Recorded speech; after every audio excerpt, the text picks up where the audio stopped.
Hello friends, आपका एक बार पुनः स्वागत है मेरे ऑनलाइन प्लेटफॉर्म एग्जाम वाला विद योगिता मुकाती में।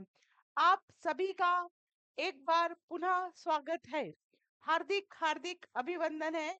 You are most welcome at my online platform exam वाला विद योगिता मुकाती। ठीक है, यह हमारा एप्लीकेशन का लोगो है। एप्लीकेशन पर हम न्यू बेंच नवोदय की लॉन्च कर चुके हैं। न्यू बेंच नवोदय की लॉन्च हो चुकी है। ठीक है, सैनिक स्कूल की जो अभी बेच है वो लॉन्च नहीं हुई है। आप लोगों की एग्जाम के बाद जो नए बच्चे आएंगे उनके लिए भी हम एप्लीकेशन पर ये बेच लॉन्च कर देंगे। ठीक है, एप्लीकेशन को डाउनलोड करने के लिए आपको कुछ नहीं करना है, प्ले स्टोर पर जाना है, एग्जाम वाला विद योगिता मुखाती सर्च करेंगे, ऐसा लोगो आएगा और आप डाउनलोड कर सकते हैं। जैसा कि जीके क्लासेस चल रही थी, 3 से 4 क्लासेस में मैं आपको पूरा जीके कवर करवा दूंगी। ठीक है, आज दूसरी क्लास है, 3 से 4 क्लासेस लगेगी, भले मुझे लाइव सेशन लेना हो, कुछ भी 3 to 4 डेज में आपको पूरा जीके 25 जो क्वेश्चंस आपके आते हैं 50 मार्क्स के, वो जीके में आपको पूरा कवर करवा दूंगी। कोशिश की जा रही है कि क्वेश्चन यहीं से पूछे जाए, तो आपका कुछ नहीं बिगड़ रहा है। 30-40 मिनट का वीडियो है, आपको इस क्लास को देखना है। ओके, आशा करती हूँ आपको वीडियो अच्छे लग रहे होंगे। आपका स्नेह भी मुझे मिला, बच्चों ने पर्सनली भी मुझे मैसेज किया और पूछा, है ना। अगर नंबर नहीं है तो हमारे डिस्क्रिप्शन लिस्ट जो लिंक है डिस्क्रिप्शन में नंबर दिए हैं। आपको सारे लिंक, हमारे टेलीग्राम की लिंक, हमारे एप्लीकेशन की लिंक, जो आपके काम की लिंक है वो वहाँ दी हुई है। आप बिल्कुल संपर्क कर सकते हैं, लेकिन कोई कॉल करेगा तो मैं रिसीव नहीं करूंगी, आपको मैसेज ही करने होंगे। कॉल करते हैं और पता नहीं हम कहाँ होते हैं, हमें भी पता नहीं होता है। वीडियो को अधिक से अधिक अपने फ्रेंड सर्कल में आप लोग प्लीज, वीडियो की लिंक कुछ नहीं चाहिए मुझे आपसे, बस इतना कि आप वीडियो की लिंक अधिक से अधिक लोगों को शेयर कर दें, और वीडियो अगर आपको अच्छी लग रही है तो आप लाइक कर दें। ठीक है, चलिए, क्वेश्चन आता है वर्ण व्यवस्था। वर्ण व्यवस्था मतलब कि क्या? वर्ण व्यवस्था, एक सेकंड बेटा, वर्ण व्यवस्था किसने निर्धारित की? हु डिटरमिनाइज द वर्ण रूल्स? क्या शासक ने करी, जाति, ब्राह्मणों या इनमें से कोई नहीं? तो वर्ण व्यवस्था के नियमों को मुख्य रूप से ब्राह्मणों द्वारा निर्धारित और परिभाषित किया गया है ना। कौन क्या काम करेगा, क्षत्रिय, ब्राह्मण, शूद्र, वैश्य, ये ब्राह्मणों द्वारा निर्धारित किया गया। चलिए, आदिवासियों ने अपनी आजीविका प्राप्त की। जो आदिवासी लोग थे वो अपनी जीविका कैसे प्राप्त करते थे? Did the tribals get their livelihood? आदिवासी लोग अपनी आजीविका कैसे प्राप्त करते थे वो आपको बताना है। क्या शिकार से, क्या कृषि से, क्या हैरिंग से, या सभी से? तो जो आदिवासी लोग होते थे वो शिकार भी करते थे, कृषि भी करते थे, हैरिंग भी करते थे। यह सभी से अपनी आजीविका, अपना जीवन चलाते थे। आदिवासियों ने अपनी आजीविका मुख्य रूप से जंगलों पर निर्भर शिकार, वनोपजय संग्रहण, जड़ी बूटियां, पारंपरिक खेती जैसे झूम खेती, निर्वाह खेती, पशुपालन और उनके पारंपरिक कौशल जैसे हस्तशिल्प और कला के माध्यम से क्या करी है? प्राप्त की है। चलिए आगे चलते हैं। 13वीं और 14वीं शताब्दी में पंजाब में किस जनजाति का प्रभाव था? Tribe had in the Punjab in the 13th and 14th century। Khokhari, Ahoms, Gond या फिर बोयारसी, इनमें से कौन सी जनजाति का प्रभाव 13वीं और 14वीं शताब्दी में हमें पंजाब में देखने को मिलता है? तो कौन सी जनजाति थी वो? खोखर जनजाति या खोखरी जनजाति। 13वीं और 14वीं शताब्दी में पंजाब में खोखर जनजाति विशेष प्रभाव था, जो इस क्षेत्र की सबसे शक्तिशाली जनजाति में से एक थी और दिल्ली सल्तनत के साथ उनके संबंध थे। वो बाद में गखकर जनजाति भी महत्वपूर्ण हुई, लेकिन 13वीं और 14वीं शताब्दी, क्योंकि प्रश्न में पूछा गया है, तो इस दौरान यही जनजाति सबसे ज्यादा इम्पोर्टेंट थी। क्वेश्चन जीके है, सिलेबस पूरा समझा रखा है, दे रखा है, आपकी समिति के द्वारा पूरा सिलेबस हमें बताया गया है, उसी सिलेबस के अकॉर्डिंगली हमको मेहनत करना है। परीक्षा पास करने के लिए हम क्या पढ़े, उससे ज्यादा यह इम्पोर्टेंट होता है कि हम क्या ना पढ़े, हम कहाँ अपना समय वेस्ट कर रहे हैं, उसे हम बचाएं। और यह सब चीजें प्रैक्टिस से आती है। किस आदिवासी समूह ने असम में किस आदिवासी समूह ने असम में एक शक्तिशाली राज्य की स्थापना की? किस आदिवासी समूह ने असम में, असम कहाँ है, हमारे भारत में, एक शक्तिशाली राज्य की स्थापना की? वो आपको लिखना है। तो असम में अहोम नामक आदिवासी समूह ने एक शक्तिशाली राज्य की स्थापना की, जिसे अहोम साम्राज्य के नाम से जाना जाता है, जिसने लगभग 600 वर्षों, मतलब किस समय 1228 से लगाकर 1826 ईस्वी तक ब्रह्मपुत्र घाटी पर शासन किया और मुगलों के विस्तार सफलतापूर्वक क्या करा, प्रतिरोध करा। जो मुगल लोग थे उनके विस्तार को रोक दिया, है ना। लगभग 600 वर्षों तक इन्होंने, जो हमारी नदी है, कौन सी नदी है, अभी हमने पढ़ा ब्रह्मपुत्र घाटी, ब्रह्मपुत्र नदी, तो जो उसकी घाटी बनी हुई है वहां पर रहकर इन्होंने शासन करा। एक लंबा शासन इन्होंने करा, तकरीबन 600 वर्षों तक। कौन सी जनजाति ने? तो अहोम जनजाति ने। ये जनजाति बहुत इंपॉर्टेंट है, एग्जाम में आती है। मैं पढ़ा रही हूँ और आपके आंसर अब आने चाहिए। आंसर नहीं आ रहे तो आप इसको पढ़े, समझे, कॉपी में कहीं नोट डाउन कर ले। बिहार की महत्वपूर्ण जनजाति, important tribes of Bihar are मुंडासो, अहोम्स, खोंकरी और गोंड। तो जो बिहार की महत्वपूर्ण जनजाति है वो मुंडासो है या मुंडासन है। ठीक है, ये आपको ध्यान रखना है। कहाँ की जनजाति है यह? बिहार की इंपोर्टेंट जनजाति है। रत्कर के रूप में कौन जाने जाते हैं? रथ निर्माता, सैनिक, ब्राह्मणवासी या बढ़ई।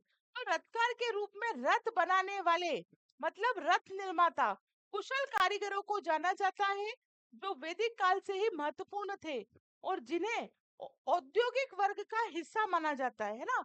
औद्योगिक वर्ग का हिस्सा कैसे?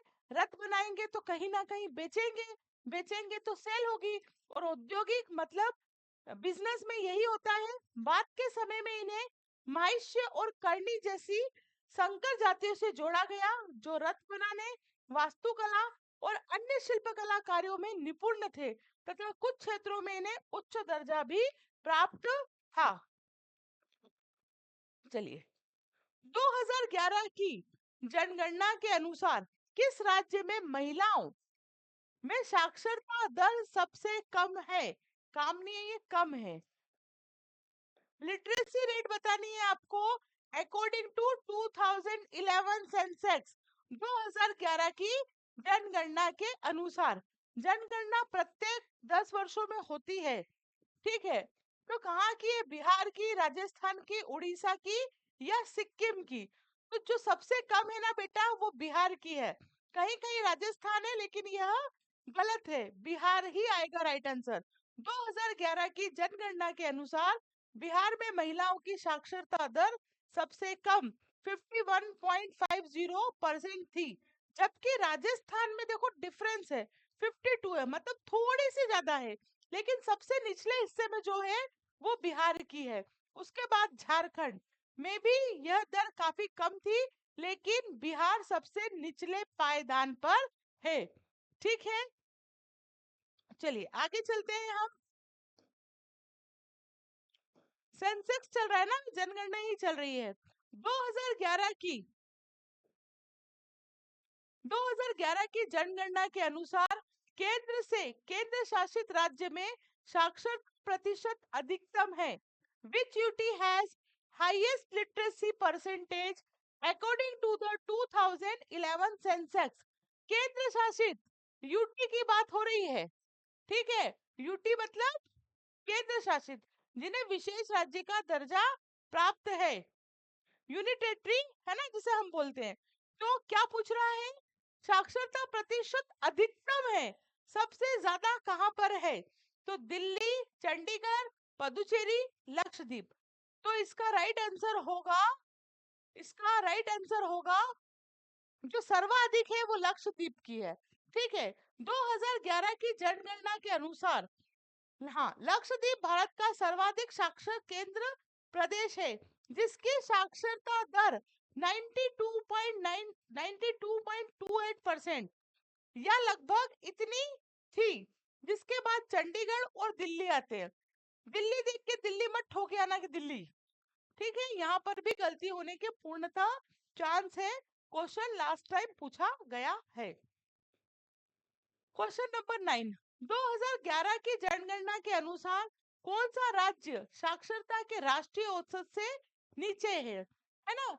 साक्षरता मतलब ऐसा एक ऐसा व्यक्ति, साक्षर किसे कहेंगे? जो जिसे लिखने पढ़ने का ज्ञान हो, वह व्यक्ति साक्षर कहलाता है। तो ऐसा कौन सा राज्य है जो साक्षरता से नीचे है? Which state is below the national average of literacy according to the 2011 Sensex? 2011 Sensex के अकॉर्डिंगली हमें यहाँ पर बताना है 2011 की अकॉर्डिंग टू 2011 सेंसेक्स, 2011 की जनगणना के अनुसार हमें उस राज्य को बताना है जहां पर साक्षरता राष्ट्रीय औसत से नीचे है। तो क्या महाराष्ट्र है, गुजरात है, उड़ीसा है या वेस्ट बंगाल है? तो इसका राइट आंसर है उड़ीसा, ठीक है। ये आप देख भी सकते हैं, मैंने मेंशन किया है। सबसे कम साक्षरता वाला जो राज्य है वो बिहार है, ठीक है। लेकिन हम यहाँ पर देखेंगे तो हमें बिहार ऑप्शन में नहीं दिया गया है। चलिए, ये इसलिए अपने को देखो, शुरू के 5 राज्यों के नाम के कहां पर सबसे अधिक क्या है, साक्षरता दर है। सबसे कम 5 ये आपको पता होनी चाहिए, क्योंकि अगर एग्जाम में जो सबसे पहली वो नहीं दी तो दूसरे नंबर की हमें पता होनी चाहिए। एक ही स्थान पर लगने वाले 2 महाकुंभ मेलों के बीच कितना अंतराल होता है? तो बहुत इजी क्वेश्चन है, 12 वर्ष का। क्योंकि मैं उज्जैन के निकट की हूँ तो मुझे पता है यहाँ पर भी 12 वर्षों में क्या लगता है, कुंभ का मेला। ये भी अच्छा क्वेश्चन है। प्रख्यात सांस्कृतिक केंद्र भारत भवन कहाँ स्थित है? Where is the famous cultural centre Bharat Bhavan located? Bharat Bhavan जो है ये हमारे प्यारे भोपाल में है और ये मध्य प्रदेश में है, ठीक है। ये मध्य प्रदेश में है। कौन कौन बच्चे मध्य प्रदेश से, मुझे मैसेज में बताओ, कमेंट करके बताओ। प्रख्यात सांस्कृतिक केंद्र भारत भवन कहाँ स्थित है? तो ये भोपाल में है, या कहाँ आ गया इसका आंसर? भोपाल में है। इसे प्रसिद्ध, एक बात और ध्यान रखना, इसे चार्ल्स कोरिया द्वारा डिजाइन किया गया था। यह भी इम्पोर्टेंट क्वेश्चन बनता है कि जो ऐसा पूछ ले, कभी कभी क्वेश्चन में ऐसा हो जाता है कि हमें जो पता होता है वो सब कुछ आ जाता है। जैसे कि हमें पता है भारत भवन मध्य प्रदेश में है, क्वेश्चन कैसे आएगा? भारत भवन जो कि मध्य प्रदेश में स्थित है उसे किसने डिजाइन किया? तो आपको पता होना चाहिए चार्ल्स कोरिया द्वारा इसे डिजाइन किया गया है। उस समय प्रधानमंत्री इंदिरा गांधी थी। ज्ञान पुरस्कार किस क्षेत्र में दिया जाता है?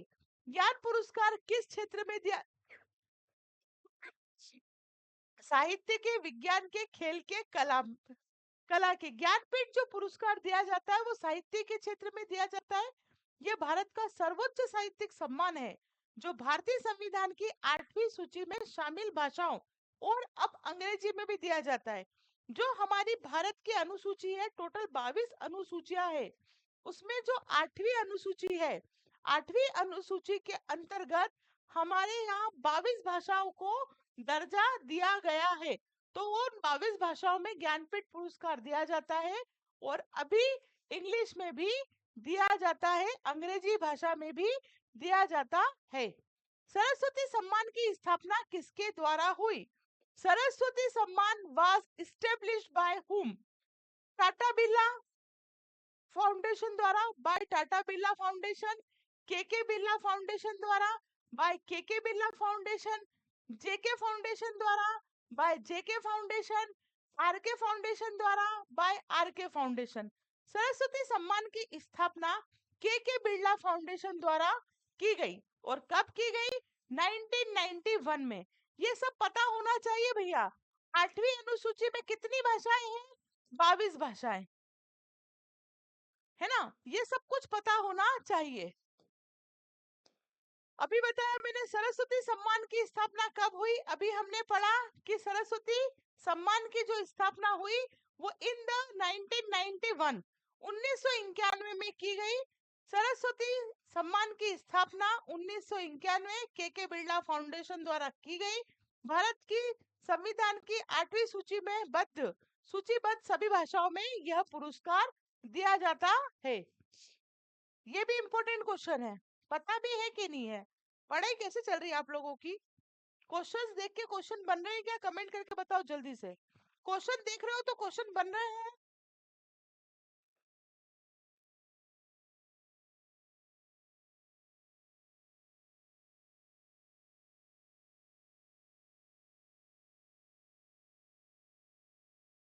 ये क्वेश्चन आप लोग देख रहे हैं तो आपसे बन रहे हैं या नहीं?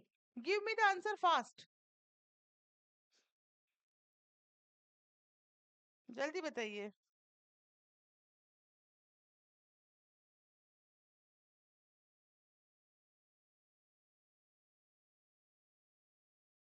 आंसर दीजिए। सरस, अगर नहीं बन रहे तो फिर हम कुछ और करेंगे ताकि मैं ज्यादा से ज्यादा क्वेश्चंस आपको और दे सकूं और आपके दिमाग में बिठा सकूं, इसलिए पूछा है मैंने आपसे।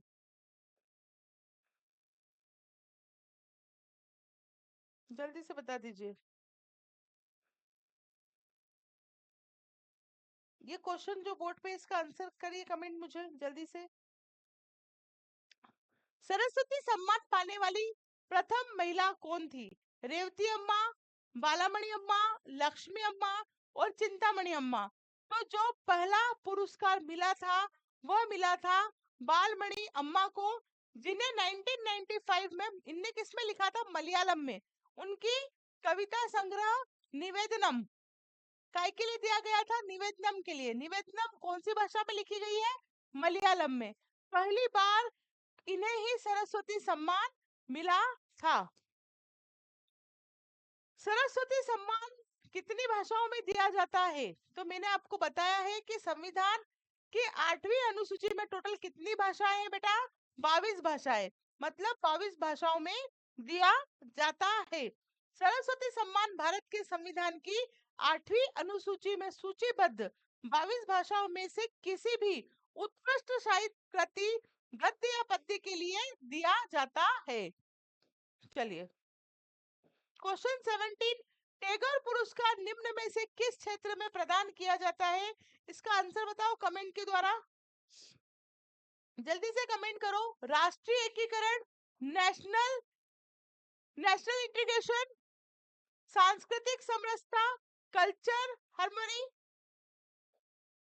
हार्मोनिस्ट, साहित्य लिटरेचर, मूर्तिकला, जो आपकी स्पिरिचुअल है।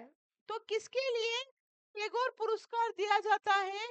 टैगोर अवार्ड दिया जाता है। तो टैगोर पुरस्कार जो दिया जाता है सांस्कृतिक सद्भावना के लिए, सांस्कृतिक समरसता के क्षेत्र में प्रदान किया जाता है, जो विश्व में शांति और समझ को बढ़ावा देने के लिए उत्कृष्ट योगदान के लिए दिया जाता है। ग्रामों की कितनी इकाई को 84 कहा जाता है? बहुत अच्छा क्वेश्चन है।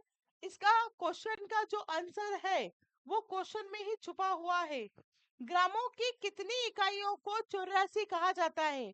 बहुत सारे लोग कहते हैं ना, नगर 84 जिमाएंगे, मतलब कि 84, 84।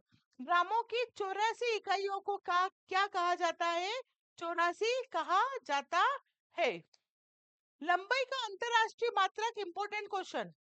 लंबाई का अंतरराष्ट्रीय मात्रक बताइए। लंबाई का अंतरराष्ट्रीय मात्रक, what are the international unit of length?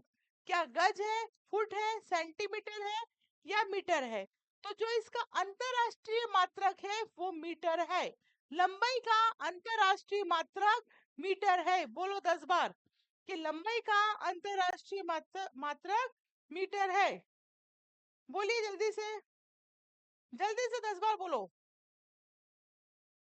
देखो कैसे आनंद की अनुभूति होगी। बोलिए जल्दी जल्दी। सब चीज याद भी होगी, समझ में भी आएगी और अच्छा भी लगेगा। लंबाई का अंतरराष्ट्रीय मात्रक मीटर है। चलिए आगे चलते हैं नेक्स्ट क्वेश्चन पे। पदार्थ की किस अवस्था में अंतर आणविक बल बालनी है, अंतर आणविक बल सबसे कम रहता है? State of matter are inter molecular, ये हेयर्स हो गया ना, बल आएगा मतलब कि फोर्स। मोस्ट यूजफुल, क्या ठोस में, क्या गैस में, द्रव में या सभी में एक जैसा? पदार्थ की जो गैसीय अवस्था होती है ना, उसमें जो फोर्स होता है ना, वो उसमें जो फोर्स होता है उसमें बल क्या होता है, सबसे कम होते हैं, क्योंकि गैस के कण एक दूसरे से बहुत दूर होते हैं।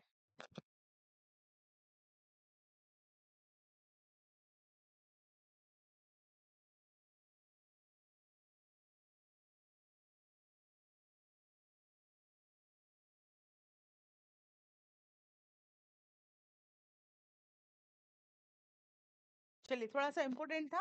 सबसे कम, क्योंकि जो गैस होती है ना, गैस फैली हुई होती है, तो उसमें जो कण होते हैं ना वो भी दूर दूर होते हैं, फिर उससे पास गैस में होते हैं, और ठोस में बिल्कुल पास पास में होते हैं, ऐसे बिल्कुल पास पास में बिल्कुल सटे हुए, और गैस में बिल्कुल दूर दूर, और द्रव में इस ये फर्स्ट, ये सेकंड और ये थर्ड, ऐसा समझ लो। ठीक, पढ़ लेते हैं अब हम। पदार्थ की गैस अवस्था में अंतर आणविक बल सबसे कम होते हैं, क्योंकि गैस के कण एक दूसरे से बहुत दूर होते हैं और स्वतंत्र रूप से गति करते हैं। इसके विपरीत ठोसों में ये बल सबसे प्रबल होते हैं और द्रवों में मध्यम होते हैं, जिससे कणों के बीच का आकर्षण बल ठोस में देखो सबसे अधिक, द्रव में उससे कम, गैस में सबसे कम। जो मैंने बताया था वही यहाँ पर लिखा हुआ है। न्यूटन सेकंड मात्रक है, इंपॉर्टेंट क्वेश्चन। न्यूटन सेकंड मात्रक है किसका है भाई? कार्य का, बल का, आवेग का या दबाव का? तो ये जो है ये आवेग का है। न्यूटन सेकंड संवेग और आवेग दोनों का है, पर अपने पास आवेग है तो हम आवेग पे लगाएंगे। दोनों का ऐसा ही मात्रक है, क्योंकि आवेग संवेग में परिवर्तन के बराबर होता है, और यह बल न्यूटन और समय के गुणनखंड से बनता है। मींस आवेग इज इक्वल टू बल इनटू समय। ठीक है, साइंस पढ़ी कि नहीं पढ़ी आप लोगों ने अच्छे से? अच्छा क्वेश्चन है, एग्जाम में इस टाइप के क्वेश्चंस भी देखने को मिलते हैं। सर्दी के दिनों में गीले कपड़े वर्षा ऋतु की अपेक्षा जल्दी सूखते हैं, क्योंकि सर्दियों में धूप बहुत पड़ती है, सर्दियों में धूप कम तेज रहती है, वर्षा ऋतु में पानी हमेशा बरसता है, वर्षा ऋतु में वायुमंडल जल वाष्प से भरा रहता है। मतलब हम बोलते हैं ना कपड़े गीले गीले लग रहे हैं, नमी के कारण। क्यों? क्योंकि जो वायुमंडल है उसमें क्या रहता है, हमेशा जलवाष्प भरा रहता है। यही कारण है कि गीले कपड़े वर्षा ऋतु की अपेक्षा जल्दी सूखते हैं सर्दी में। ठीक है, आप प्रैक्टिकल भी देख सकते हैं, अगर समझ में ना आए तो प्रैक्टिकल भी देख सकते हैं। ट्रांजिस्टर बनाए जाते हैं, तो ट्रांजिस्टर किससे बनाए जाते हैं? अर्धचालकों से। क्या धातु से बनते हैं? नहीं। विद्युत रोधी? नहीं। मिश्रित अर्धचालक से बनाए जाते हैं? बिल्कुल सही। उपधातु से भी नहीं। ट्रांजिस्टर मुख्य रूप से सिलिकॉन या जर्मेनियम जैसे अर्धचालक पदार्थों से बनाए जाते हैं, सेमीकंडक्टर्स जिन्हें कहते हैं, जिनमें खास विद्युत गुण लाने के लिए अशुद्धियां मिलाई जाती है। ठीक है, अब उसके बाद ये कुछ ट्रॉफियां हैं खेल से संबंधित, है ना? जैसे कि दिलीप ट्रॉफी है, ईरानी ट्रॉफी है, डूरंड कप है, डूरंड कप है। ये किस खेल से संबंधित है? और यहाँ से बिल्कुल आपको एग्जाम में क्वेश्चन देखने को मिल सकता है। 100% आपको यहाँ से क्वेश्चन देखने को मिल सकता है। इधर हमने सारे कप लिखे हैं, है ना? आशा करती हूँ मेरी बात आपको समझ में आ रही होगी। वीडियो को लाइक कर दे, चैनल को अगर अभी तक सब्सक्राइब नहीं किया तो सब्सक्राइब कर लें। इधर सारे कप लिखे हैं और ये कप कौन से खेल से संबंधित है वो हमने इधर लिख रखा है। जैसे सबसे पहले बात होती है बीटन कप। तो बीटन कप का संबंध किससे है? हॉकी से। क्वेश्चन आएगा कि बीटन कप निम्नलिखित में से कौन से खेल के लिए दिया जाता है? हॉकी, खो खो, कबड्डी या इनमें से कोई नहीं। तो आपको आंसर करना है हॉकी। फिर एजरा कप पोलो गेम से संबंधित है। देवधर ट्रॉफी इंपॉर्टेंट है जो कि क्रिकेट खेल से है। बीसी रॉय ट्रॉफी फुटबॉल से है। फिर दिलीप ट्रॉफी का संबंध प्रथम श्रेणी क्रिकेट से है। डूरेंट कप मोस्ट इंपोर्टेंट, इसका संबंध फुटबॉल से है। ईरानी कप का क्रिकेट से है। Maharaja Ranjit trophy gold cup hockey. Nehru trophy boat race. Nizam gold cup horse racing. Ranji trophy cricket. Rovers cup football. Santosh trophy football. Subroto Mukherjee cup football. ये सब ट्रॉफी है। Victor trophy football. Vijay Hazare trophy important trophy है क्रिकेट से संबंधित। यादविंद्र कप हॉकी से संबंधित। मुरुगन गोल्ड कप हॉकी से संबंधित। ये बहुत ही इंपॉर्टेंट है, इसलिए मैंने आपको पढ़ाना इसे जरूरी समझा। इसी के साथ मैं आपको एक इंफॉर्मेशन और देना चाहूंगी कि ये जो नोट्स है आपको दिख रहे हैं कि ये नोट्स हमको बिल्कुल फ्री ऑफ कॉस्ट मिल जाए तो बिल्कुल मिल जाएंगे। इसके लिए आपको टेलीग्राम ग्रुप ज्वाइन करना होगा जिसकी लिंक डिस्क्रिप्शन में दी हुई है। साथ ही साथ मैं आपको यह भी बताना चाहूंगी कि अगर आप टेलीग्राम ग्रुप को लिंक से ज्वाइन नहीं कर पा रहे तो डायरेक्टली भी आप हमारा नाम लिखकर एग्जाम वाला विद योगिता मुखाती लिखकर ज्वाइन कर सकते हैं। ठीक है, तो देखो सिलेक्शन चीज ऐसी है कि हम पढ़ते ही रहेंगे तो भी सिलेक्शन होना, ये नहीं कह सकते कि सिलेक्शन हो ही जाएगा। सिलेक्शन तब होगा जब आप सही रणनीति के साथ पढ़ेंगे। किसी भी सब्जेक्ट को कॉम्पिटिटिव एग्जाम में कमजोर नहीं समझना है।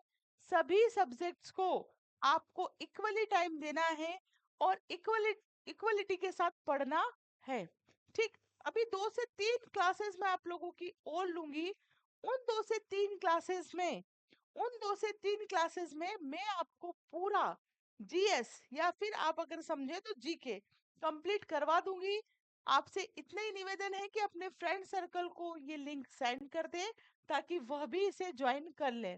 ठीक है, मैराथन ही चलेगा, इसमें सारा बताया जाएगा। जितना मैं कर सकती हूँ आप लोगों के लिए बिल्कुल करूंगी। तो आप कुछ नहीं तो हमारे लिए एक लाइक तो कर ही सकते हैं। कर सकते हैं या नहीं कर सकते? एक लाइक आपको करना है और यह लिंक सेंड करनी है।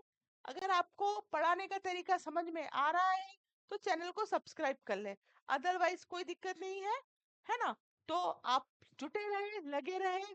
अभी अपनी 5th की पढ़ाई को थोड़ा सा विराम दे दें। फुल टास्क अभी आपको इसी में मेहनत करनी है। अगर आप लोग मध्य प्रदेश बोर्ड से हैं, यहाँ पर बोर्ड की एग्जामिनेशन होती है 5th में, तो आप लोड मत लीजिए। आप सिर्फ और सिर्फ अभी किस पे कंसंट्रेशन करना है आपको? सिर्फ और सिर्फ अपनी जनवरी सैनिक स्कूल एंट्रेंस एग्जाम पर आपको कंसंट्रेशन करना है। सब शादी ब्याह छोड़ दो और सिर्फ पढ़ाई पर ध्यान दो। ठीक है, तो मेरे प्यारे साथियों, नेक्स्ट क्लास में हम बहुत जल्द मिलेंगे। तब तक के लिए जय हिंद, जय Bharat. Thank you very much.